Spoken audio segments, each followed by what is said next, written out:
आज मैं आपको बताऊंगा आप किस तरह सैमसंग बी 315 मोबाइल में अलार्म टोन वॉल्यूम किस तरह कम या ज़्यादा कर सकते हैं।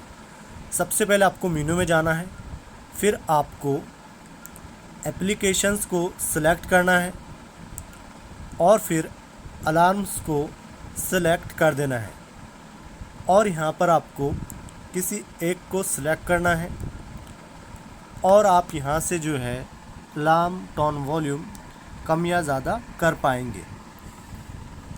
फिर आपको इस बटन से नीचे आना है, यहाँ आपको दिखाई देगा अलार्म वॉल्यूम।